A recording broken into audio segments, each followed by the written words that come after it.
ನಮಸ್ಕಾರ ಸ್ನೇಹಿತರೆ, T two live ಚಾನಲ್ಗೆ ಆತ್ಮೀಯವಾದ ಸ್ವಾಗತ. ಸ್ನೇಹಿತರೆ, ಈ ವಿಡಿಯೋನ ಕೊನೆ ತನಕ ನೋಡಿ, ಹಾಗೆ ಹೊಸ ವಿಡಿಯೋದ ಅಪ್ಡೇಟ್ಗಾಗಿ ನನ್ನ ಚಾನಲನ್ನು ಸಬ್ಸ್ಕ್ರೈಬ್ ಮಾಡಿ ನನಗೆ ಸಪೋರ್ಟ್ ಮಾಡಿ. ಸ್ನೇಹಿತರೆ, ಬಿಗ್ ಬಾಸ್ ಕನ್ನಡ ಸೀಸನ್ 10 ಕಾರ್ಯಕ್ರಮ ಮುಗಿದ ನಂತರ ಸ್ಪರ್ಧಿಗಳು ಸ್ನೇಹಿತರನ್ನು ಭೇಟಿ ಮಾಡುತ್ತಿದ್ದಾರೆ. ಹಾಗೆ ಬಿಗ್ ಬಾಸ್ ವಿನ್ನರ್ ಆದ ಕಾರ್ತಿಕ್ ಅವರು ತನಿಷಾ ಅವರ ಹೋಟೆಲ್ಗೆ ಭೇಟಿ ನೀಡಿದ್ದಾರೆ. ಹೌದು, ಬೆಂಗಳೂರಿನ ರಾಜರಾಜೇಶ್ವರಿ ನಗರದಲ್ಲಿ ತನಿಷಾ ಅವರ ಒಡೆತನದ ಹೋಟೆಲ್ ಇದೆ. ನಾನ್ ವೆಜ್ ಫುಡ್ಗಳಿಗೆ ಅಪ್ಪುಸ್ ಕಿಚನ್ ಹೋಟೆಲ್ ಹೆಸರುವಾಸಿ. ಸ್ನೇಹಿತೆ ತನಿಷಾ ಅವರನ್ನ ಮೀಟ್ ಮಾಡಲು ಕಾರ್ತಿಕ್ ಹೋಟೆಲ್ಗೆ ವಿಸಿಟ್ ಮಾಡಿದ್ದಾರೆ. ಬಿಗ್ ಬಾಸ್ ಮನೆಯಲ್ಲಿ ಇರುವಾಗ ಕಾರ್ತಿಕ್ ಹಾಗೂ ತನಿಷಾ ನಡುವೆ ಉತ್ತಮ ಬಾಂಧವ್ಯ ಇತ್ತು.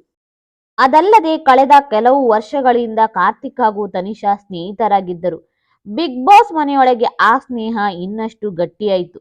ಆದರೆ ಕೊನೆಯಲ್ಲಿ ತನಿಷಾ ಅವರನ್ನ ಕಾರ್ತಿಕ್ ನಾಮಿನೇಟ್ ಮಾಡಿದ್ದರು. ಕಾರ್ತಿಕ್ ಅವರ ಒಂದು ವೋಟ್ನಿಂದ ನಾಮಿನೇಟ್ ಆಗಿದ್ದ ತನಿಷಾ ಎಲಿಮಿನೇಟ್ ಆಗಿದ್ದರು. ಕಣ್ಣೀರು ಹಾಕುತ್ತಲೇ ಬಿಗ್ ಬಾಸ್ ಮನೆಯಿಂದ ತನಿಷಾ ಹೊರ ಬಂದಿದ್ದರು. ಬಿಗ್ ಬಾಸ್ ಮನೆಯಿಂದ ಹೊರ ಬಂದ ಮೇಲೆ ಮನಸ್ಸಿನಿಂದ ಹೇಳ್ತಿದ್ದೀನಿ, ಕಾರ್ತಿಕ್ ಗೆಲ್ಲಬೇಕು ಎಂದು ಸಂದರ್ಶನಗಳಲ್ಲಿ ತನಿಷಾ ಹೇಳಿದ್ದರು. ಕಾರ್ತಿಕ್ ಮೇಲೆ ಸಿಟ್ಟಿದ್ದರು, ಗೆಳೆಯ ಗೆಲ್ಲಲಿ ಅಂತಲೇ ತನಿಷಾ ಹಾರೈಸಿದ್ದರು.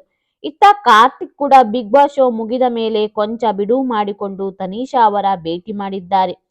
ತನಿಷಾ ಒಡೆತನದ ಹೋಟೆಲ್ಗೆ ವಿಸಿಟ್ ಹಾಕಿದ್ದಾರೆ. ಮನಸ್ತಾಪಕ್ಕೆ ಫುಲ್ ಸ್ಟಾಪ್ ಇಟ್ಟಿರುವ ಕಾರ್ತಿಕ್ ಹಾಗೂ ತನಿಷಾ ನಡುವಿನ ಬಾಂಡಿಂಗ್ ನೋಡಿ, ಫ್ರೆಂಡ್ಶಿಪ್ ಅಂದ್ರೆ ಹೀಗಿರಬೇಕು, ಇವರಿಬ್ಬರು ಟ್ರೂ ಫ್ರೆಂಡ್ಸ್, ಟ್ರೂ ಫ್ರೆಂಡ್ಶಿಪ್ ಅಂದ್ರೆ ಇದು ಎಂದು ಅಭಿಮಾನಿಗಳು ಕಮೆಂಟ್ ಮಾಡುತ್ತಿದ್ದಾರೆ. ಇನ್ನು ವರ್ತೂರ್ ಸಂತೋಷ್ ಕೂಡ ತನಿಷಾ ಅವರ ಹೋಟೆಲ್ಗೆ ಭೇಟಿ ನೀಡಿದ್ದಾರೆ. ಬಿಗ್ ಬಾಸ್ ಮನೆಯಲ್ಲಿ ವರ್ತೂರ್ ಸಂತೋಷ್ ಹಾಗೂ ತನಿಷಾ ಮಧ್ಯೆ ಉತ್ತಮ ಬಾಂಧವ್ಯ ಇತ್ತು.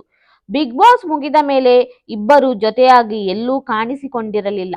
ಆದರೆ ಈಗ ತನಿಷಾ ಹಾಗೂ ವರ್ತೂರ್ ಸಂತೋಷ್ ಒಟ್ಟಾಗಿ ಕಾಣಿಸಿಕೊಂಡಿದ್ದಾರೆ. ತನಿಷಾ ಅವರ ಹೋಟೆಲ್ಗೆ ಸಡನ್ ಆಗಿ ಭೇಟಿ ನೀಡಿ ತನಿಷಾ ಅವರಿಗೆ ಅಚ್ಚರಿ ಮೂಡಿಸಿದ್ದಾರೆ. ವರ್ತೂರ್ ಸಂತೋಷ್ ಅವರ ದಿಢೀರ್ ಭೇಟಿಗೆ ತನಿಷಾಗೆ ತುಂಬಾನೇ ಖುಷಿಯಾಗಿದೆ. ತನಿಷಾ ಹಾಗೂ ವರ್ತೂರ್ ಸಂತೋಷ್ ಅವರ ಫೋಟೋ ಸೋಷಿಯಲ್ ಮೀಡಿಯಾದಲ್ಲಿ ವೈರಲ್ ಆಗುತ್ತಿದ್ದಂತೆ ಇಬ್ಬರ ಮದುವೆ ಯಾವಾಗ ಎಂದು ಅಭಿಮಾನಿಗಳು ಪ್ರಶ್ನೆ ಮಾಡಿದ್ದಾರೆ. ಸ್ನೇಹಿತರೆ, ಈ ವಿಡಿಯೋನ ಲೈಕ್ ಮಾಡಿ, ಶೇರ್ ಮಾಡಿ ಮತ್ತೆ ಕಮೆಂಟ್ ಮಾಡಿ. ಹಾಗೆ ನನ್ನ ಚಾನಲನ್ನು ಸಬ್ಸ್ಕ್ರೈಬ್ ಮಾಡಿ ನನಗೆ ಸಪೋರ್ಟ್ ಮಾಡಿ. Keep watching. Thank you.